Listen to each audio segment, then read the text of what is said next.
So when you think of like Tom Brady, Pat Mahomes, you think of a Michael Jordan, LeBron James, Tiger Woods, if you want to go golf. Like there were so many talented players around their same age, same generation, that maybe never found the same success because they were unfortunately came out or were drafted in the same few years as a Tom Brady or Patrick Mahomes.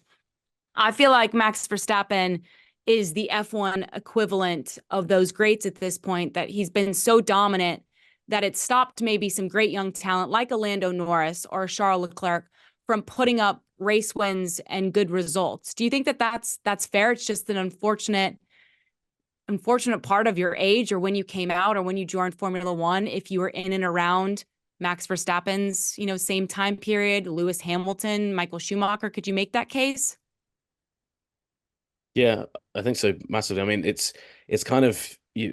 Obviously, we don't know what the next few years will look True. like, but you feel like there could be this almost kind of like lost generation of opportunity Mhm. for a lot of those guys. I mean, off the top of my head, if you combine George Russell, Charles Leclerc, and Lando's wins, I think you'd have six, which is mad. If you compare that to, and they're not, I don't know what the maths is off the top of my head, but they're not that much worse than Max is, relatively speaking.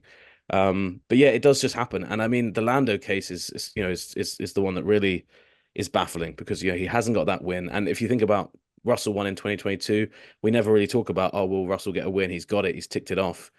Lando hasn't done that, and with Max being this good, you just don't know when he will even get that first win. He hasn't even got the sprint victory that Piastri has. So I think it is a drawback of it, and obviously the longer it goes on, it creates a different kind of narrative. I'm trying to think of any obvious examples of people that couldn't win because of a great set of players around them. But I'll use one that's a bit closer to home for me and Laurence, which is Andy Murray in tennis. I mean, he won a few Mm. majors in his time, but for anybody who doesn't follow tennis, he was also playing at the time when you had Roger Federer, Mhm. Nadal, and Raphael. Djokovic. And he lost to Federer in a bunch of finals. He lost to Nadal in a bunch of finals. And he lost to Djokovic, I think, in like 5 Australian Opens. So without those guys, he could have been one of the best players of all time. He's still had a great legacy, but you wonder without those guys. And yeah, it is interesting because you've had Lewis and you've had Max, and you look at even guys like Sergio Perez. He's had a handful of wins. He hasn't really done too much more.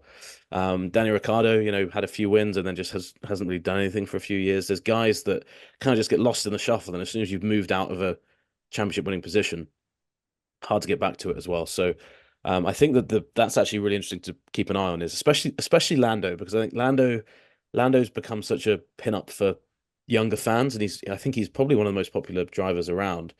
And he doesn't, he's got one, Pierre Gasly and Esteban Ocon both have one more win than him, and it's a really strange situation. I'm sure it won't last, but you can't guarantee it. I mean, Fernando Alonso's not won in 10 years. So there's no, just because Lando's good enough doesn't mean he will win a race. You assume he should, but 15 podiums now for yeah, Lando yeah. without a And win. and it's interesting, isn't it? Because usually there's no guarantee you win a Super Bowl in in the NFL or whatever, but you assume if you're good enough, you'll have a chance to do it. And Lando's had one or two chances maybe, but who knows? And yeah, Max just at the front.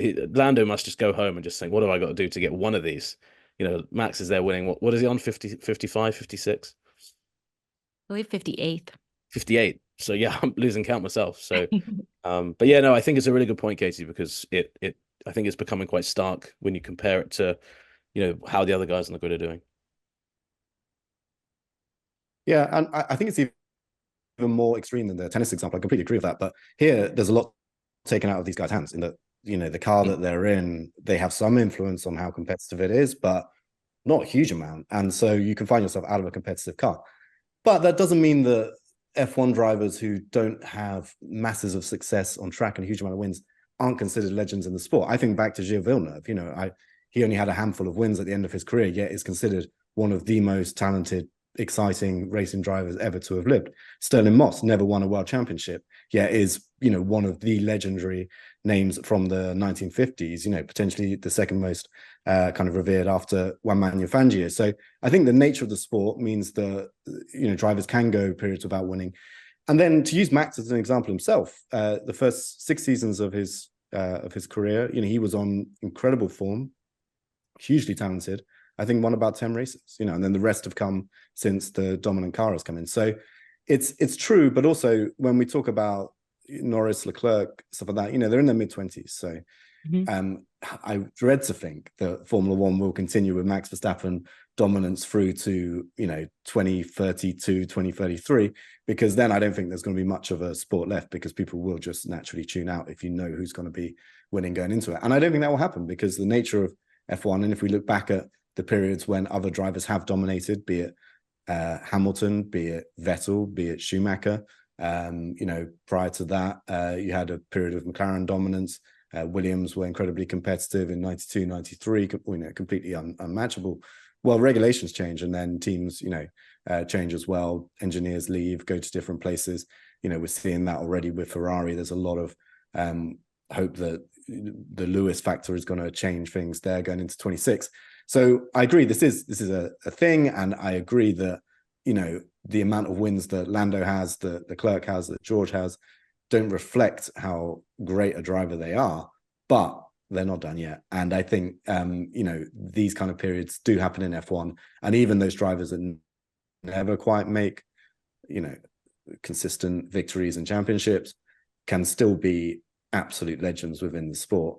Sometimes even more so, because they were always struggling in a car that, and you never quite got to see the potential fulfilled. That often leaves something a little bit extra too. Yeah, Montoya's another one like that. Obviously won a few races, but was one of Schumacher's big rivals, and you never quite saw him in a championship position. One thing on that I think, just to throw forward from what Laurence said, that I think is interesting, and obviously unless you're in that person's head, you won't know. It's been really fascinating to see that Charles has been struggling, especially, his kind of old strength of qualifying hasn't been as strong, and he's not as comfortable in the car and stuff like that. But I do wonder what the mental toll on that is on a driver, when you're good enough to win a race, and you're good enough to challenge for a championship, and you're waiting and waiting and waiting, and on top of all that, you're making career decisions down the line, and a lot of it is a roll of the dice. You don't know if McLaren is the right call or Ferrari is the right call, and obviously if you're Max, you're in a good position, because you're I know he's playing around with his future a little bit and saying I could leave, whatever.